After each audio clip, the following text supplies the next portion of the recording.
मी जिथे जाते तिथे मला बाजारात एक फकीर भेटायचा. मी त्याला 10 रुपयांची नोट द्यायची तर तो म्हणायचा, बेटा तुझी आई मृत मुलाला जन्म देईन. मी त्याचे शब्द ऐकून त्याच्याकडे दुर्लक्ष करायचे. एक दिवस बाजारात खूप गर्दी होती. तेव्हा तो फकीर ओरडून म्हणाला, महिन्याभरात तुझी आई एका मृत मुलाला जन्म देईन. हे ऐकून मला खूप वाईट वाटले. मला खूप राग आला आणि मी त्या फकीरला एक कानाखाली मारले आणि म्हणाले, तू वेडा आहेस का? 10 वर्षापूर्वी माझी आई वारली आहे. फकीर रडत रडत निघून गेला. बरोबर 1 महिन्यानंतर मला फोन आला की तू ताबडतोब दवाखान्यात ये. तुझ्या मृत भावाचा जन्म झाला आहे. हे ऐकून मला धक्काच बसला. दवाखान्यात पोहोचले तेव्हा नर्सने मला एका बाळाचे मृतदेह दिले. खोलीत गेल्यावर माझा आत्मा हादरला. तिथे तोच फकीर. माझे वडील देशाबाहेर राहत होते. मी दिल्लीत मैत्रिणीसोबत राहत होते. सर्व काही सुरळीत चालले होते. पण आता खूप विचित्र घटना माझ्यासोबत घडू लागल्या.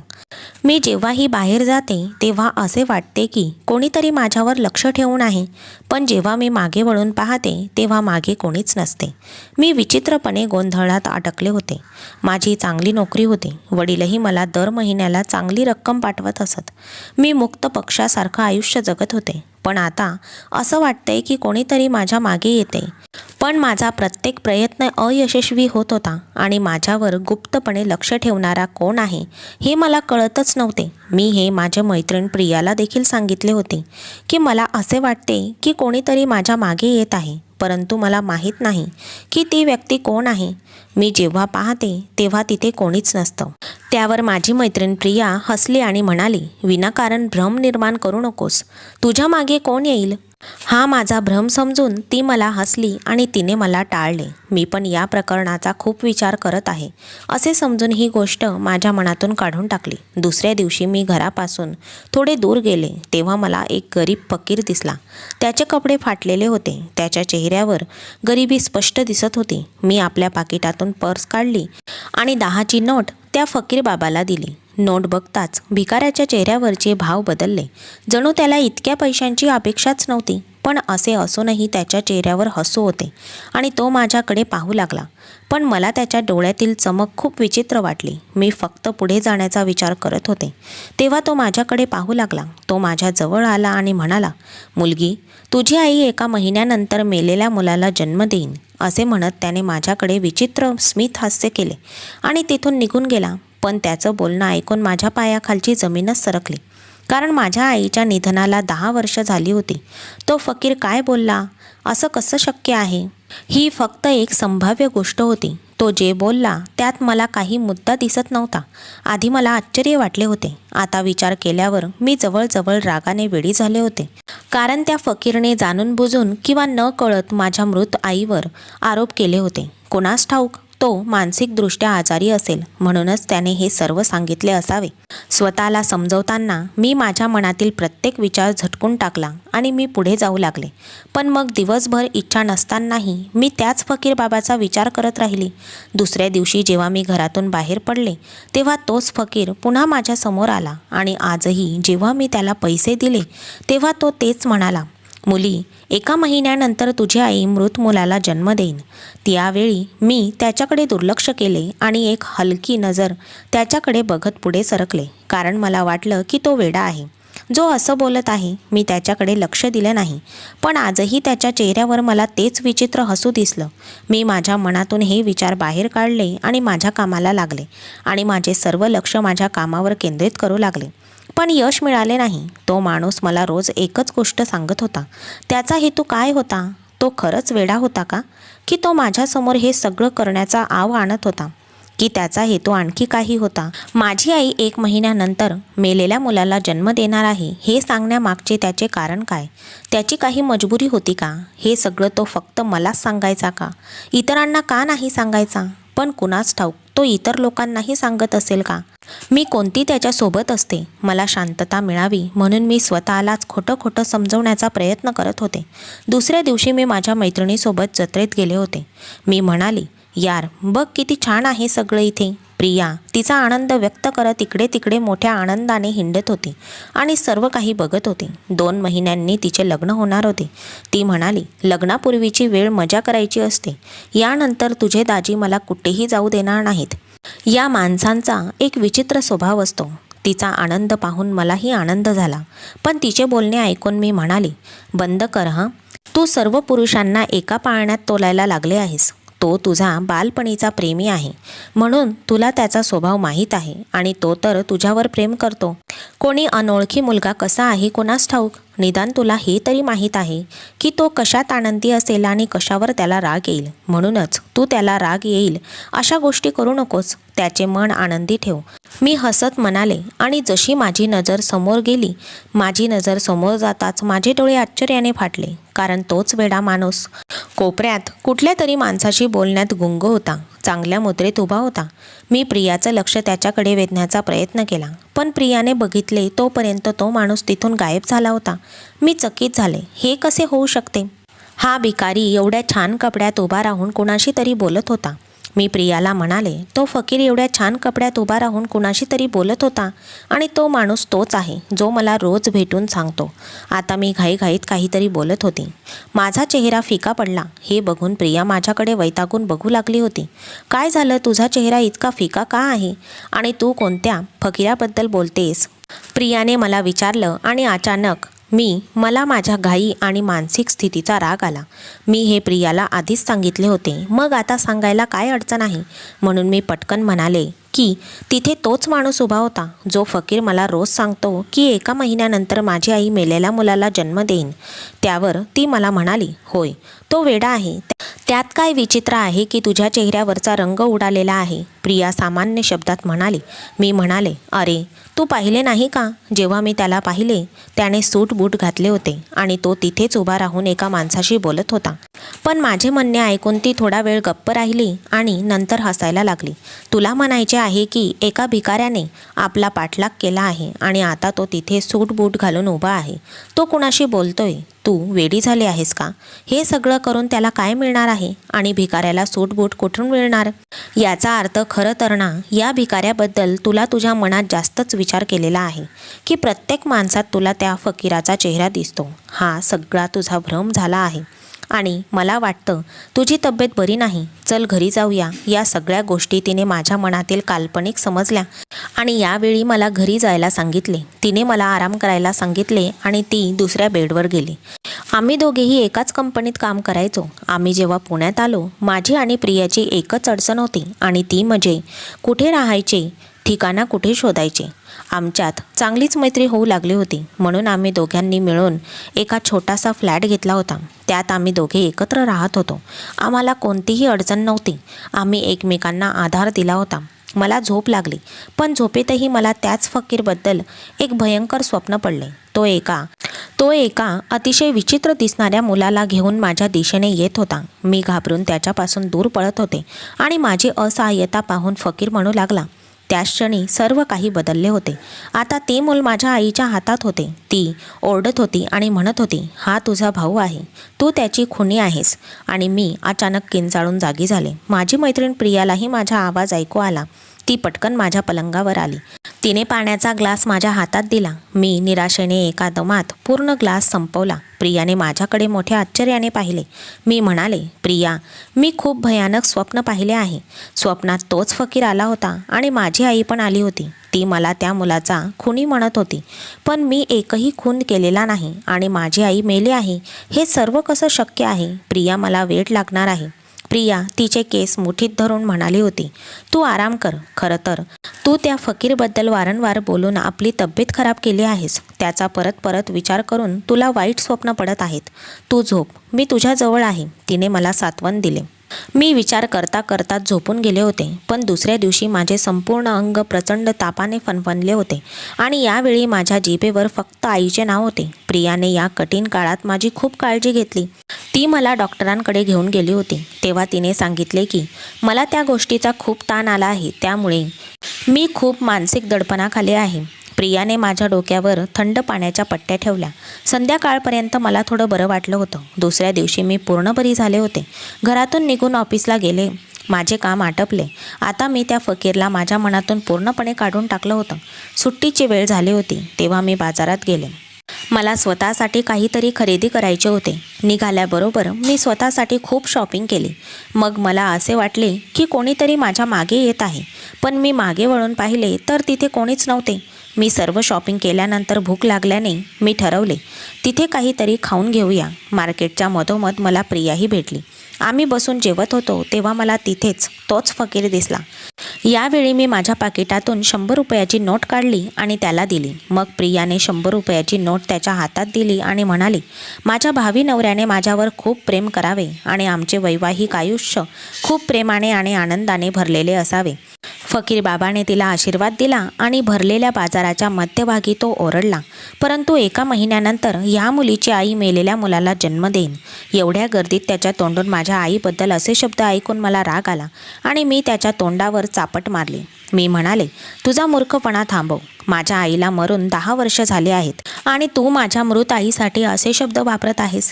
मी त्याला जोरात मारले होते. मग माझी मैत्रीण आणि बाकीच्या लोकांनी येऊन त्याचा बचाव केला होता. मी रागाच्या भरात तिथून पटकन निघून गेले होते.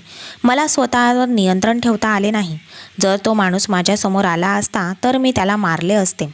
मी सरळ माझ्या घरी गेले.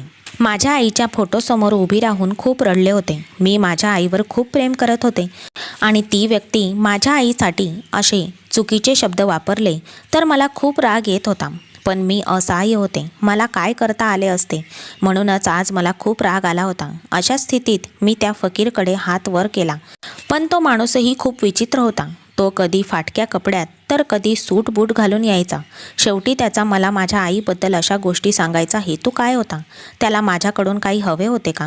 त्याला पैशांची गरज होती का? त्याच्यामुळे तो खोटे बोलत होता. या अपघातानंतर मी तो माणूस 4 दिवस पाहिला नाही. मी सुद्धा त्याला विसरले होते आणि माझ्या आयुष्यात व्यस्त झाले होते. पण बरोबर 2 आठवड्यानंतर एके दिवशी तो पुन्हा माझ्यासमोर येऊन उभा राहिला आणि म्हणाला, उद्या तुझी आई एका मेलेल्या मुलाला जन्म देईन.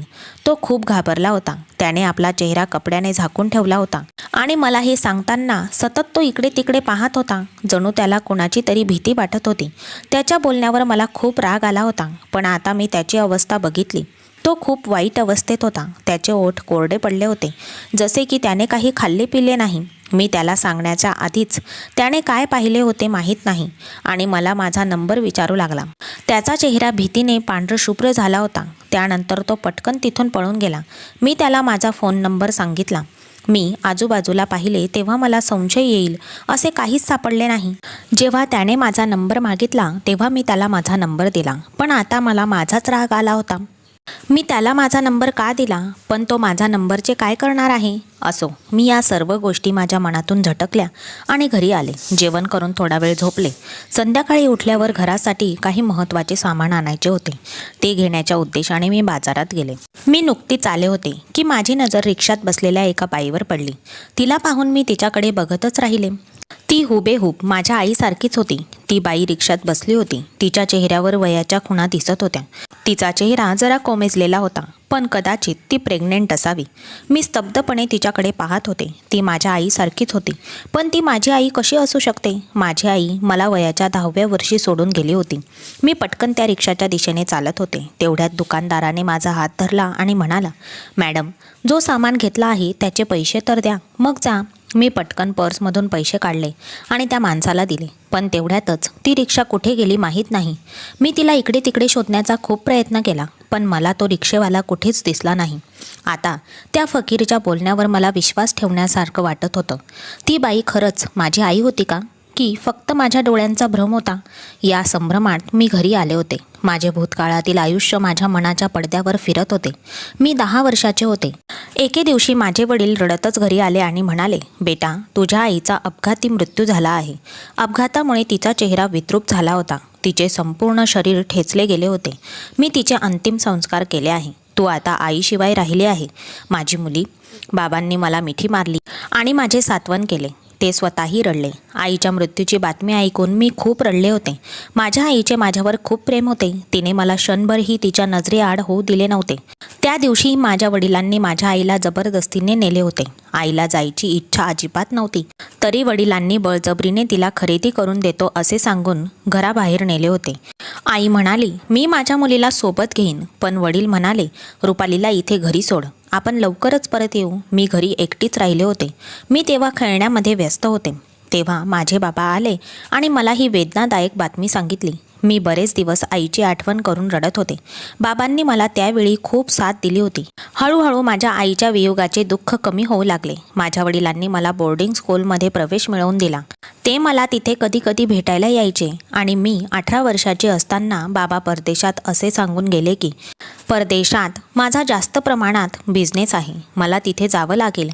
ते मलाही त्यांच्यासोबत बोलवत होते, पण मी गेले नाही. पण आज जेव्हा मी माझ्या आईसारखी बाई रिक्षात बघितली तेव्हा माझ्या मनात शेकडो प्रश्न निर्माण झाले. दुसरीकडे फकीरचे शब्दही माझ्या मनात घुमू लागले होते. मला वाटले की मी बाबा फोनवर बोलेन आणि त्यांना विचारेन की हे सर्व काय आहे. त्यांनी खरोखरच माझ्या आईचे स्वतःच्या हातांनी अंत्यसंस्कार केले होते का, की माझी आई जिवंत होती? मला त्यांना विचारायचं होतं. आणि त्या फकीरचा अर्थ काय? तो फकीर बरोबर होता का? पण हे कसं शक्य होतं? माझे वडील देशाबाहेर होते, त्यामुळे माझी आई गरोदर कशी काय असू शकत होती? या सर्व गोष्टी कशा खऱ्या असतील? मी घरी पोहोचलेही नव्हते तेव्हा तोच फकीर माझ्यासमोर आला आणि म्हणाला, बघ, तुझी आई शहरातील रुग्णालयात एका मेलेल्या मुलाला जन्म देणार आहे. तो रडत रडत तिथून निघून गेला होता आणि तेच बोलत होता. मी त्याच्या मागे धावले, पण काही अंतर गेल्यावर मला तो कुठेच दिसला नाही. मी निराश होऊन परत येऊ लागले. अचानक माझ्या नंबरवर फोन येऊ लागला होता. तो अनोळखी नंबर होता. मी पटकन कॉल उचलला आणि समोरून एक नर्स म्हणाली, तू लवकर दवाखान्यात ये, तुझ्या आईने मेलेल्या बाळाला जन्म दिला आहे. तिने मला हॉस्पिटलचे नाव सांगून फोन बंद केला. मी माझ्या हातातल्या फोनकडे एकटक पाहत होते. हे सर्व काय आहे? हे सर्व उघड करण्यासाठी, हा गुंता उलगडण्यासाठी मला दवाखान्यात जावं लागेल. दवाखान्यात जाऊन हे रहस्य उलगडीस आणावे लागेल. त्यानंतर मी माझ्या वडिलांना फोन करून सर्व काही विचारेन असा विचार मी केला होता. पण मला कळत नव्हते पुढे माझे काय होणार आहे, माझ्यासमोर कोणते सत्य उघड होणार आहे. मी अस्वस्थ अवस्थेत हॉस्पिटलला पोहोचले होते. नर्सने मला एक मृत बाळ दिले होते आणि खोलीकडे बोट दाखवला. मुलाकडे बघून मी बंद खोलीकडे एक नजर टाकली. खोलीत गेल्यावर माझा आत्मा हादरला. तिथे तोच फकीर बसला होता आणि एक अशक्त स्त्री बिछाण्यावर पडली होती. तिच्याजवळ गेल्यावर मी तिच्याकडे अतिशय काळजीपूर्वक पाहू लागले होते आणि काही वेळातच हॉस्पिटलचे संपूर्ण छत माझ्या डोक्यावर पडल्यासारखे वाटू लागले. ती दुसरी कोणी नसून ती माझी स्वतःची आई होती. मी मुलाला फकीरकडे सोपवले आणि उत्सुकतेने माझ्या आईच्या हाताचे आणि कपाळाचे चुंबन घेऊ लागले. माझ्या डोळ्यांवर विश्वास बसत नव्हता. हे खरे आहे. मी माझ्या आईला मिठी मारली आणि खूप रडले. माझी आई जिवंत होती आणि मी इतकी वर्ष अनाथांसारखे जगत होते. मी आईला म्हणाले, आई, तू माझ्याकडे का आली नाहीस? हे सत्य तू माझ्यापासून का लपवलेस की तू जिवंत आहेस, मेलेली नाहीस? मला हे खोटं का बोलले गेले? मी आईच्या प्रेमासाठी आसुसले होते. मी रडत राहिले, दुःख सहन केले. पण आई, तू माझ्याकडे आली नाहीस. मी देवाचे आभार मानते की तू जिवंत आहेस, माझ्या डोळ्यासमोर आहेस. पण तू हे सर्व माझ्यापासून का लपवलेस? मी आईला बेडवर झोपवून प्रश्न विचारला होता. मी तिथे खूप धीर धरून उभे होते. आईची अवस्था खूप वाईट होती. ती बेडवर अत्यंत वाईट अवस्थेत पडली होती. माझ्या डोळ्यातून अश्रू वाहत होते. आईने मला बसायचा इशारा केला आणि बोलायला सुरुवात केली. आई म्हणाली, तुझा बाप खूप वाईट माणूस आहे. सुरुवातीला आम्ही पळून जाऊन लग्न केले होते, पण तुझ्या जन्मानंतर ते मला वाईट म्हणू लागले. त्यानंतर असे वाटले की त्याचे आता माझ्यापासून मन भरले आहे. तो मला रोज मारून निघून जायचा. एके दिवशी त्याने मला घटस्फोट दिला. जणू माझा संसारच लुटला गेला होता. माझी पळून जाण्याची बातमी ऐकून माझ्या आईवडिलांना हा धक्का सहन झाला नाही आणि ते हे जग सोडून निघून गेले होते. म्हणून मी याच घरात बसून राहिले होते. एके दिवशी तुझ्या वडिलांनी नवीन मुलगी आणली आणि म्हणाले, ही मुलगी खूप श्रीमंत आहे. मी तिच्याशी लग्न करेन आणि तिच्याबरोबर बाहेरच्या देशात जाईन आणि तू इथून निघून जा. मी तुझ्या वडिलांच्या पाया पडले. मी म्हणाले होते, असा अन्याय करू नकोस. आपल्याला एक छोटीशी मुलगी आहे जी आपल्या दोघांशिवाय अधुरी राहीन. तुझ्या वडिलांनी सांगितले की रुपाली माझ्यासोबत राहीन. ती तुझ्यासोबत अजिबात येणार नाही. त्या दिवशीसुद्धा त्याने मला जबरदस्तीने सोबत नेले होते. मला माहीत होते की मी तुला पुन्हा भेटू शकणार नाही. तू माझ्यासोबत जावे असे मला वाटत होते. मी खूप आग्रह केला होता की रुपाली माझ्यासोबत जाईन, पण तुझ्या वडिलांना ते पटले नाही आणि त्यांनी मला जबरदस्तीने या घरातून नेले आणि मला एका NGOमध्ये सोडले. तुझे वडील मला म्हणाले की तू घरी परत आलीस तर तुझे तुकडे तुकडे करीन आणि तुझ्यासमोर तुझ्या मुलीचे पण. मी त्यांच्या तोंडावर हात ठेवला आणि म्हणाले, मी वचन देते की मी कधीच परत येणार नाही आणि रुपालीच्या समोरही येणार नाही. फक्त माझ्या मुलीला काहीही करू नकोस आणि तिला नीट वागव. म्हणून मी पुन्हा परत कधीच आले नाही. त्याने तुला माझ्याकडून हिसकावून घेतले. मी एका NGOमध्ये राहायला लागले आणि माझा टाईमपास करू लागले.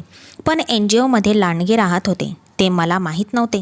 त्यांनी माझ्या इज्जतीवर डल्ला मारण्याचा प्रयत्न केला, म्हणून मी तिथून पळ काढला.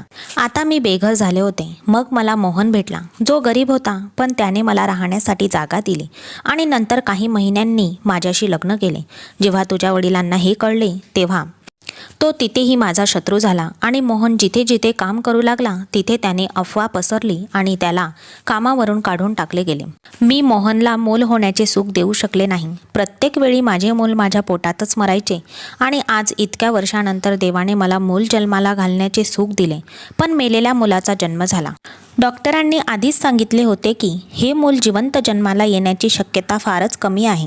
पण तरीही आम्ही आमचे नशीब आजमावत होतो. कदाचित देव आमच्यावर दया करेल आणि आमचे मूल जिवंत जन्माला आले असते.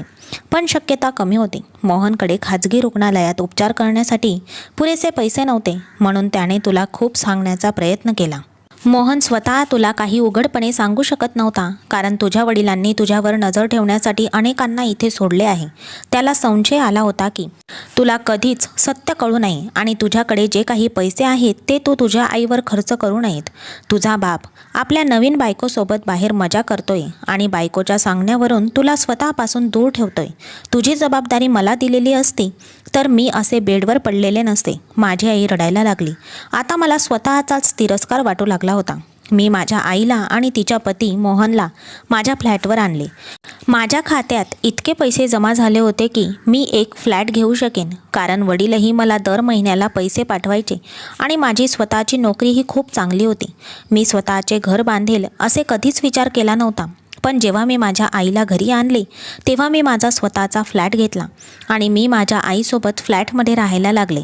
योग्य शब्दात मी माझी आई आणि तिचा नवरा मोहन यांची मुलगी असण्याचे सिद्ध केले होते. आता माझे आई आणि बाबा माझ्यावर इतके प्रेम करतात की आयुष्यात मला ते कधी मिळालेच नव्हते. माझ्या सावत्र बाबांनी मला माझ्या सख्ख्या वडिलांपेक्षा जास्त प्रेम दिले होते. मी माझे वडील मोहन यांना नोकरीवर लावले होते. आता त्यांच्या डोक्यावरून माझ्या पैशांवर गुजारणं होतं आहे हे ओझे उतरले होते. माझे खरे वडील आणि त्यांच्या पत्नीला अंमली पदार्थ विकण्याबद्दल व काळा धंदा केल्याबद्दल पोलिसांनी अटक केली होती. त्यांना जन्मठेपेची शिक्षा झाली होती. माझ्या वडिलांनी मला फोन करून मदत मागितली, पण मी ना त्यांच्याशी बोलले ना त्यांना मदत करायला गेले, कारण ज्या माणसाने माझ्या आईला मृत्यूच्या उंबरठ्यावर आणले त्या माणसाचा मी तिरस्कार करत होते. पण त्यांनी तर माझ्या आईला मरण्यापूर्वीच माझ्यापासून दूर केले होते. आम्ही सर्वजण आता आमच्या आयुष्यात आनंदी आहोत. मित्रांनो, आजची कथा तुम्हाला कशी वाटली हे कमेंट्समध्ये नक्की कळवा. तुम्हाला ही कथा आवडली असेल तर व्हिडिओला लाईक करा आणि अशा छान छान कथा ऐकण्यासाठी चॅनलला सबस्क्राईब करून बेल आयकॉन प्रेस करा व ऑलवर सेट करा, म्हणजे पुढचा व्हिडिओ तुम्हाला लगेच मिळेल. धन्यवाद.